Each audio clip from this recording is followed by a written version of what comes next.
Eu acho que o panorama eu sou um otimista na ação, mas eu penso que o panorama é péssimo. E é péssimo por vários motivos. O primeiro, que para mim é o mais importante, é a incompetência da equipa governamental que tem lidado com o problema e há alguma malignidade, em minha opinião, quanto às opções tomadas. Se eu tiver que identificar o traço mais importante da política em relação à ciência, foi a destruição das instituições. E isto, num país como o nosso, com um tecido investigacional muito frágil, destruir as instituições é terrível. E foi o que tem sido feito há 2 anos e meio a esta parte. Portanto, eu acho o panorama péssimo, estou muito aflito do ponto de vista agora em relação à minha gente ou à nossa gente, porque não tenho nenhuma segurança sobre o que é que se vai passar a seguir. Porque não só há uma política de destruição das instituições, como não há nenhuma segurança quanto ao que vem a seguir.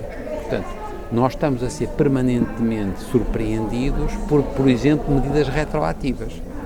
Para lhe dar uma ideia, por exemplo, o IPATIMUP, desde os últimos 5 anos, viu o seu orçamento de base e estratégico ser reduzido de 1,6 milhões para 0,9 milhões, sem nenhuma justificação. E há 15 dias soubemos que aquilo que tínhamos devolvido aos investigadores de ciência, porque tinham acabado os seus contratos, e sabe quando se acaba um contrato de 5 anos com qualquer instituição, as pessoas têm direito a uma indenização, digamos assim. Nós fizemos essa indenização de acordo com a lei. E a FCT mandou nos dizer que nós fizemos, mas que pagámos a mais às pessoas 192 mil euros, porque eles decidiram fazer cálculos retroativos a janeiro de 2013, de janeiro de 2011, com o argumento que em janeiro de 2011 nós já não podíamos ter pago o que pagávamos. Ora, nós só pagávamos aquilo que recebíamos da FCT para pagar. Não sei se está a ver, isto é monstruoso. Nós fomos pagando, as pessoas tinham o direito, somos uma associação que cumpre os contratos. Quando nós temos um contrato com uma pessoa que ao fim de 5 anos sai porque acaba o contrato, ela tem direito a uma indemnização que é proporcional ao tempo e ao salário. Nós demos à pessoa essa indemnização.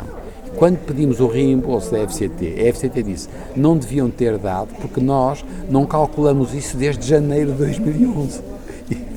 Não sei se está a ver. Eu sei que parecem exemplos ridículos, mas vocês têm que fazer isso porque as pessoas, em vez de ser só queixas, este é um exemplo concreto.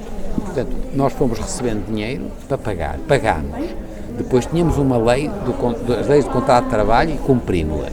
E quando pedimos o reembolso da FCT, a FCT diz não, nós não reembolsamos 192 mil euros porque nós, desde janeiro de 2011, que consideramos que não podia ter sido pago aquilo que foi, embora a FCT nos mandasse o dinheiro para a gente pagar. Está a ver o que eu quero dizer? Portanto, onde eu quero chegar é o seguinte, portanto, houve uma destruição das instituições e há uma política de navegação à vista, com mudanças permanentes e surpresas desagradáveis praticamente todos os meses. Portanto, se eu tiver que resumir o panorama da investigação científica em Portugal nesta altura, eu diria que é péssimo e para nós aterrorizador. Agora, repare que isto agora prende-se com a sua segunda pergunta. Nós, como estão a destruir as instituições, nós não temos possibilidade de inserir nas instituições nem os nossos investigadores, nem os nossos técnicos, nem os nossos administrativos. Não sei se está a ver o que eu quero dizer. Nós não, a ciência num país qualquer civilizado baseia-se em instituições.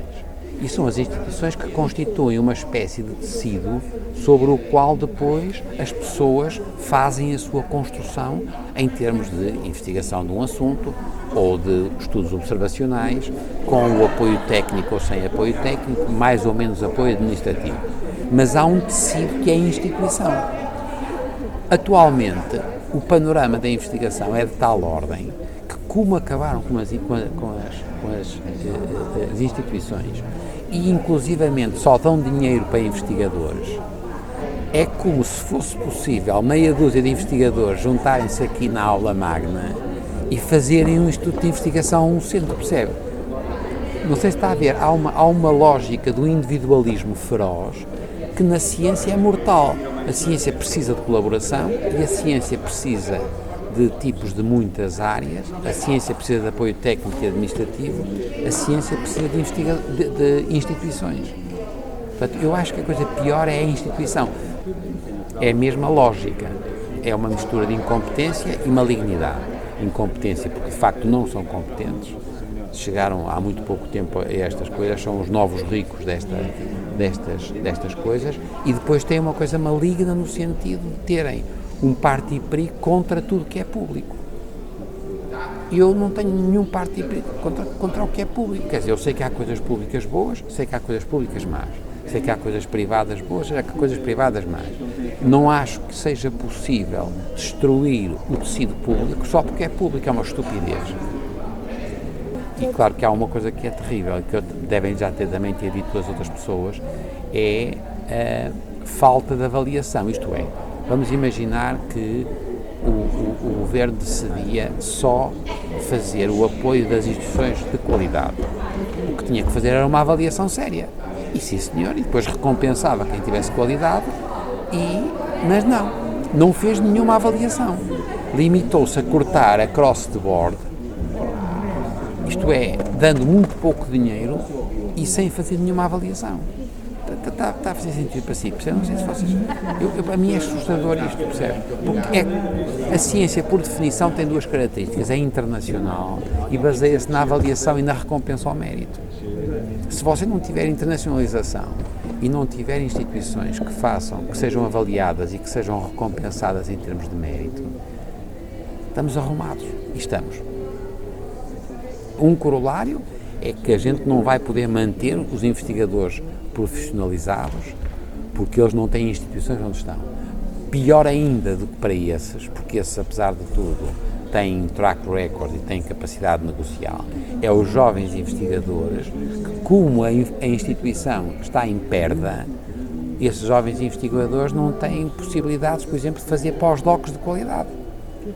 Não sei se você sabe também que a diminuição do número das bolsas de doutoramento e de pós-doutoramento é assustadora. Para lhe dar uma ideia, nos últimos anos, o número de bolsas de doutoramento e pós-doutoramento variou entre cerca de 1.200 e 1.700 bolsas por ano, das duas coisas. Este ano foram atribuídas 400 bolsas de doutoramento ao abrigo dos programas doutorais. E para além dessas 400 bolsas, só há mais 300 para distribuir, cerca de 200 para doutoramento e 100 para pós-doutoramento. Isto é, nós passámos no nível de 1.400, 1.500 bolsas por ano para um nível de 800 bolsas por ano.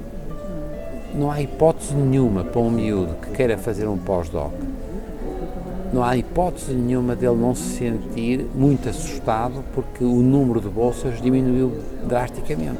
Como ainda por cima, nós antigamente tínhamos as instituições e as instituições tinham projetos internos e podiam contratar pós-docs. Como eles deram cabo das instituições, a situação é terrível. É uma pena porque nós, de facto, a ciência foi a coisa que mais evoluiu em Portugal. É verdade que evoluiu porque nós partimos de uma base muito baixinha, portanto não era difícil. Mas também é verdade, foi porque o Mariano Gago foi um ministro extraordinário e os outros ministros também não foram maus. Portanto, houve uma espécie de pacto de regime durante 15 anos para a investigação científica. E nós melhorámos para níveis muito parecidos com os, por exemplo, da Grécia e os da Espanha. E não estávamos. Agora, o que diz? Isto que demorou muito a construir pode ser destruído em uma meia dúzia no fundo, de movimentos estúpidos. O problema agora da carreira académica é pior. Não sei se tem consciência que os cortes nas universidades ainda foram maiores do que nas instituições de investigação. E, portanto, a capacidade de renovação do corpo docente universitário em Portugal é praticamente nula. Portanto, uma hipótese para as tais pós-docs de qualidade que não tivessem já agora saída no sistema científico podia ser passarem para o sistema académico. Não vão poder porque as universidades não estão a contratar ninguém. E, portanto, digamos assim, a ligação agora é uma ligação que não havia há uns anos entre ciência e ensino superior. Esta ligação agora é total. O ministro é o mesmo e o ministro bloqueou dos dois lados. Portanto, de facto, as pessoas estão a ser estimuladas a emigrar.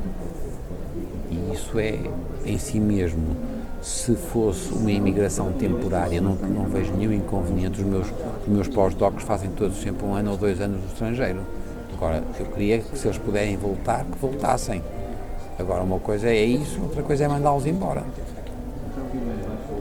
Portanto, nós, na parte académica, portanto, nós temos o Instituto, está ligado à Faculdade de Medicina e ao Hospital de São João.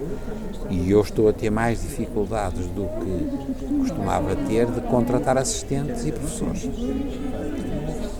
Consegui, por exemplo, contratar um pós-doc nosso como professor associado. E foi uma lança em África. Mas foi porque ele estava a 20% ou 30% e eu perdi 2 professores e deixaram-me contratar um. Agora, repare, nós temos no Instituto qualquer coisa como 40 ou 50 pós-docs e que acabam por ano, doutoramentos acabam entre 15 a 20 por ano. Toda esta lógica, a partir deste ano, já aconteceu este ano, está totalmente posta em risco, para não dizer que está bloqueada. E é muito chato, porque a gente depois sente que os miúdos não acreditam. Portanto, é uma pescadinha de rabo na boca. Os miúdos não se entusiasmam tanto quanto gostariam e, portanto, não chegam a gostar tanto da ciência como gostariam se estivessem entusiasmados e, portanto, quando o processo começa a peliçar, eles sentem-se também, de alguma maneira, enganados. Não é só não terem lugar, percebe? É sentirem que, por exemplo, não há dinheiro suficiente para investir nos projetos. E isso tem uma lógica que é mortal. Portanto, eu estou muito, muito deprimido. A minha faculdade, que é a Faculdade de Medicina do Porto, que é a faculdade que tem os alunos com melhores notas do país e que está aparentemente bem economicamente, já fecha 2 semanas no Natal e 1 semana no verão. Ora, uma faculdade de medicina não é um liceu. A faculdade de medicina não pode fechar, percebe? Quer dizer, não, percebe, tem laboratórios, tem atividade para além das aulinhas. Portanto, aqui para nós, se calhar, é já um prenúncio de que qualquer dia acontecerá. Vai começar pelos politécnicos, não é? Portanto, as últimas notícias que tivemos foram terríveis.